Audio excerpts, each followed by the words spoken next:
নমস্কার দর্শক বন্ধুরা, আপনারা দেখছেন হাই নিউজ। নিবেদিত স্বনামধন্য কবি, শিল্পী, সুরকার ও গীতিকার সুব্রত ঘোষাল পরিচালিত আপনাদের অতি প্রিয় অনুষ্ঠান সুরের আকাশে। আর সুরের আকাশে আজকে একজন বিশেষ অতিথি আমাদের সঙ্গে উপস্থিত আছেন, যিনি একাধারে একজন সঙ্গীত শিল্পী এবং যিনি একাধারে একজন অভিনেত্রী, সর্বোপরি যিনি একজন ভালো মনের মানুষ।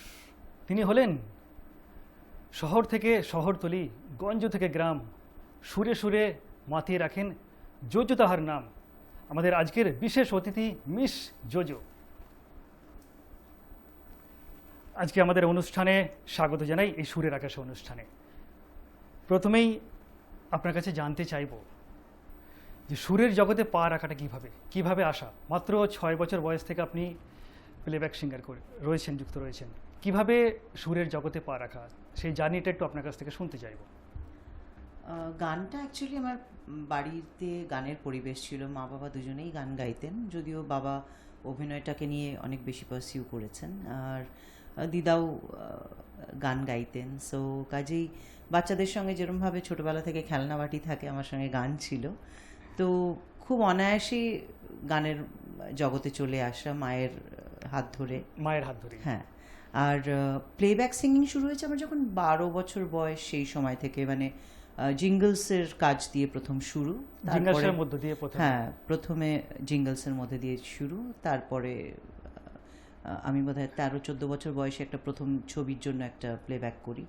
সো এরমভাবেই। আর সেই অর্থে যদি বলি, আমার হ্যাঁ মানে কাজ শুরু হয়েছে ডেফিনেটলি 6 বছর বয়স থেকে। বাট আমি তারও আগে দুটো ছবিতে বাবার সঙ্গে কাজ করেছিলাম। একটা হলো তুষার তীর্থ অমরনাথ, তখন আমার 2.5-3 বছর বয়স।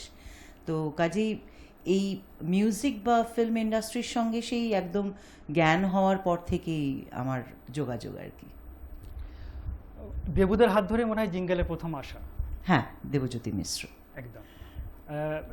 সেইভাবে কি ভয় করেনি প্রথম একটা দেবুদার মতো মানুষের হাত ধরে এবং একটা বড় কোম্পানির বিজ্ঞাপনে, যেটা সকলের কাছে একটা পরিচিত নাম, সেই জিঙ্গেলের মধ্যে আসা? ভয় তো ছিল, কিন্তু কতটা ভয় ছিল সেটা এই মুহূর্তে বলতে পারবো না। তবে হ্যাঁ, ডেফিনেটলি একটা ওরকম রেকর্ডিং ফ্লোর, স্টুডিও, যেরকম পরিবেশ আমি আগে কখনো ইউজ টু ছিলাম না। এবং ডেফিনেটলি দেবুদা কত বড় একজন মানুষ এই জগতে, সেটা বোঝার মতো হয়তো ক্ষমতা আমার তখন ছিল না। বাট হ্যাঁ, যত দিন গেছে তত সেটার সঙ্গে পরিচিতি বেড়েছে, এখন সেটা বুঝতে পারছি ডেফিনেটলি। এবং পরবর্তী সময় অনেক কটা ছবির কাজ করিয়েছে দেবুদা, এবং জিঙ্গলসের কাজ তো করেইছি। আমাদের প্রিয় দর্শক বন্ধুদের উদ্দেশ্যে আপনি কি গান শোনাচ্ছেন? আমি আজকে প্রথমে ভেবেছি যে আমরা তো এখন অনেকটা স্বাভাবিক জীবন যাপন করার দিকে এগোচ্ছি আর কি। এখনও পুরোপুরি স্বাভাবিক না হলেও প্যান্ডেমিক সিচুয়েশনটা থেকে একটু হয়তো বেরিয়ে এসেছি। যদিও করোনা আমাদেরকে ছেড়ে যায়নি, আমাদের আশেপাশেই আছে। কিন্তু এই লকডাউন যখন চলছিল সেই সময় একটা গান বানাই, মানে আমি গেয়েছি। আমার যারা লাস্ট 3-4 বছর ধরে আমরা একটা টিম কাজ করছি, দুজন মিউজিশিয়ান, একজন লিরিসিস্ট। তো ইন্দ্রজিৎ যেই গানের সুর দিয়েছে, আর দীপঙ্কর ঘোষ লিখেছে, আর আমি গেয়েছি। তো সেরমভাবেই লকডাউনে এই গানটা বানানো হয়েছে, যখন সব নিস্তব্ধ ছিল। মানে বাড়ির বারান্দায় গেলে পরে শুধুমাত্র পাখির ডাক ছাড়া কিছুই শোনা যেত না, এমনকি গাড়ির চাকার আওয়াজও শোনা যেত না।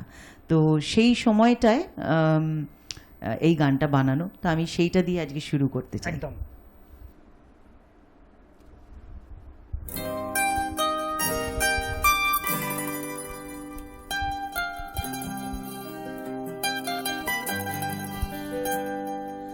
আজ পৃথিবীর যত কালো, সব একদিন হবে সাদা। আজ পৃথিবীর যত কালো, সব একদিন হবে সাদা। একদিন হবে মিলন উৎসবে নতুন ছন্দ বাঁধা ঘর ফুটপাতে মন জাত পাতে কেউ ছুড়বে না কালিকাদা জীবনের ধ্বংসাবশে হোক শিলালিপি পুঁথি গাথা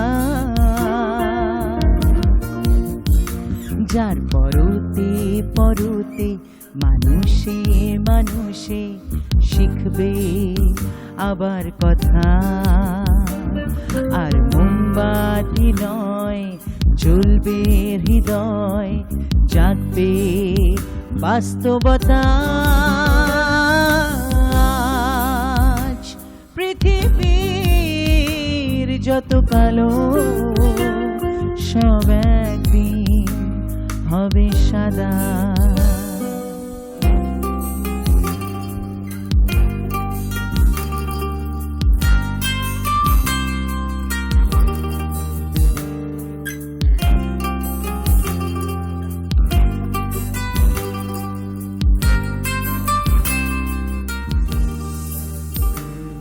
কুড়ে কিংবা অট্টালিকা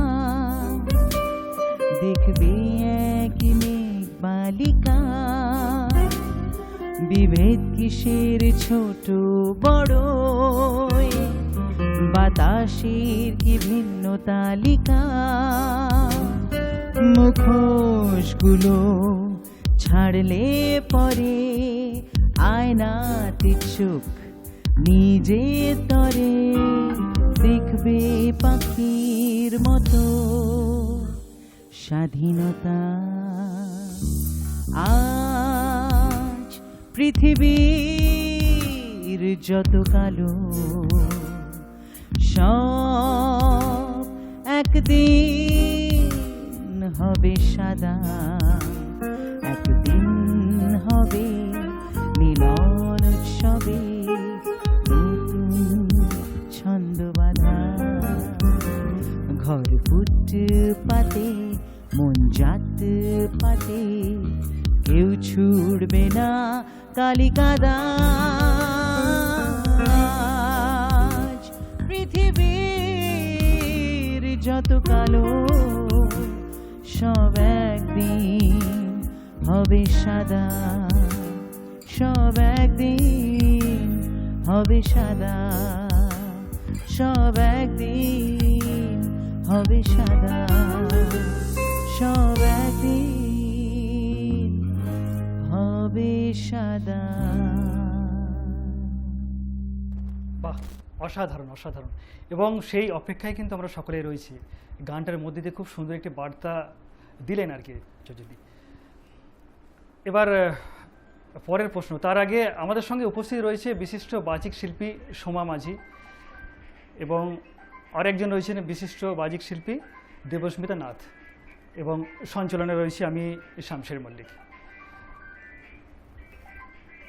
যোজদির কাছে আসবো যে আপনি একজন অভিনেত্রী এবং সঙ্গীত শিল্পী, কোনটার সঙ্গে আপনি বেশি মানানসই? অবশ্যই মঞ্চে যখন থাকি মঞ্চে বেশিরভাগ সময় আমি কাটাই, তাই মঞ্চে বেশি আমার মনে হয় আমি সাবলীল। যদিও অভিনয়টাকেও আমি সমানভাবে ভালোবাসি, অভিনয় গান দুটোই যেহেতু আমার সঙ্গে সঙ্গে আমি সেগুলোর সঙ্গেই বড় হয়েছি। তবে হ্যাঁ, স্টেজ আর্টিস্ট হিসেবে যেহেতু আমার প্রথম পদক্ষেপ, তাই হয়তো আমার অডিয়েন্সের কাছে আমি অনেক বেশি সাবলীল প্রথমে। আরেকটা প্রশ্ন খুব করার ইচ্ছা করছে, মিস জোজো, মিস থেকে কি মিসেস হওয়ার ইচ্ছা কোনোভাবে হয় না? আমি অনেক বছর আগে মিসেস হয়ে গেছি, কিন্তু মিসটা এখন অ্যাকচুয়ালি আমার সারনেম হয়ে গেছে। মানে আপনি যদি আমাকে জিজ্ঞেস করেন তাহলে আমি বলবো আমার নামটা এখন মিস জোজো হয়ে গেছে। সো মিসটা কেউ মিস করতে চায় না, তো আমার মিস করার কোনো প্রশ্নই ওঠে না। আর অনেকে তো ইচ্ছা করলো মিসেসটাকে যোগ করতে, মিসটাকে যোগ করতেও পারে না, কিন্তু হ্যাঁ, অনেকে অনেক এফর্ট দিতে হয় মিস থাকার জন্য, বাট আমাকে কোনো এফর্টই দিতে হয় না, এটা এমনিতেই আছে আমার। সেই 6 বছর বয়স থেকে মিস জোজো আজও মানে অব্যাহত রয়েছে। পরবর্তী কোন গান আমাদেরকে শোনাচ্ছেন? আমি এবার একটা প্রচলিত ফোক শোনাই, যেই সমস্ত গান শুনে বড় হয়েছি সেই সমস্ত গান আজও আমার মঞ্চে আমি গেয়ে থাকি এবং আমার যারা দর্শক তারা পছন্দ করেন। আশা করি আজকেও যারা এই হাই নিউজের অনুষ্ঠান দেখছেন তাদেরও ভালো লাগবে। খুব পরিচিত গান, দরকার হলে আপনারা টেলিভিশনের ওপারেও আমার সঙ্গে গলা মেলাতে পারেন। গানের পর ফিরে আসছি, গানের মধ্যে দিয়ে ফিরে আসছি বিরতির পর। আপনার সঙ্গে থাকুন এবং সাথে থাকুন। এখন শুনবো সেই ফোক গান জ্যোতিদির কণ্ঠে।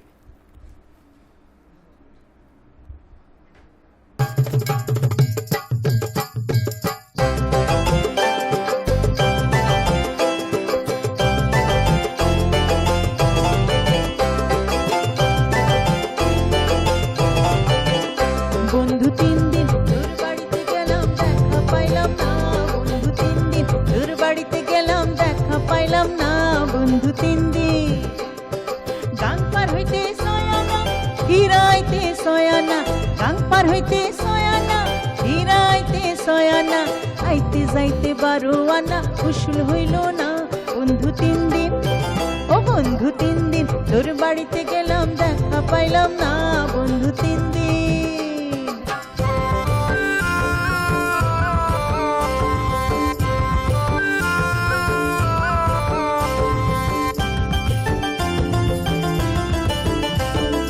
ঝড় বৃষ্টি মাথায় লইয়া গেলাম রাতের বেলা, গিয়া দেখি কাঠের দরজায় লোহার খানতালা, চাবি লইয়া নিঠুর কালা তুই তো আইলি না, বন্ধু 3 দিন। ও বন্ধু 3 দিন তোর বাড়িতে গেলাম দেখা পাইলাম না, বন্ধু 3 দিন।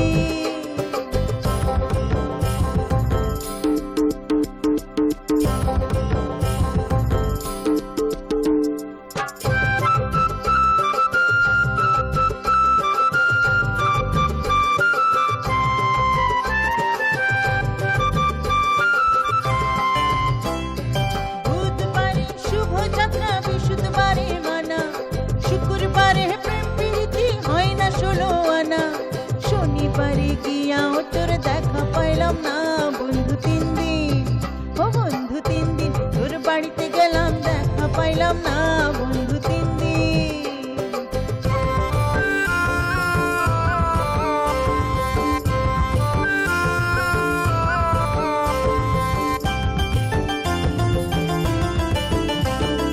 তোর কাছে যাইবার বেলায় ঠোঁটে রাঙাই পানে, একলা পায়া ঘাটের মাঝে উল্টা বৈঠা টানে, কাপড় ভিজা যাওয়ার ভয়ে সাঁতার দিলাম না, বন্ধু 3 দিন। ও বন্ধু 3 দিন তোর বাড়িতে গেলাম দেখা পাইলাম না, বন্ধু 3 দিন। গাং পার হইতে সয়ানা ফিরাইতে সয়ানা,